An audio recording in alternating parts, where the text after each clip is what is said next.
te bu baax a baax day taxaw seetlu na la gis nañ meeting bi Macky Sall defoon Thiès méga kii bi tournée économique bi waaw dégg nañu kàddu yi Idrissa Seck yi cax bi Idrissa Seck cax Macky Sall ñun ñëpp xam nañ ni Sénégal siège bi Macky Sall nekk Idrissa Seck moo ko teree nelaw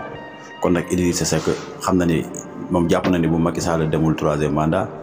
amaana moom mën nañ ko teg ci bopp kii bi mën na am tamit loolu lañ waxante woon parce que tamit Idrissa Seck li ko transhumé loo naka naan du lu ndaw quoi mais nag Idrissa Seck moom ñun Sénégalais dañoo pare ci moom bu yàgg ñun pare wuñu pour mu nekk suñ président xalaatuñ ko sax parce que Idrissa Seck warkat la day trahir suñu confiance bu yàgg sax kon nag ñun pare wuñu pour kii Macky Sall 3e mandat ñi nga xam ne ñëpp ñooy défendre 3e mandat wu Macky Sall seen intérêt la ñooñu bëgguñu Sénégal intérêt Sénégal taxul ñuy défendre 3e candidature Macky Sall ñi nga xam ne nag ñooy taxaw naan du am ñooñu Sénégal moo leen ñor waaw comme Sonko tere nañ ko waa Pastef seen meeting bi war a am Mbacké préfet lay na ay waxam non man Sénégal mënu ma comprendre quoi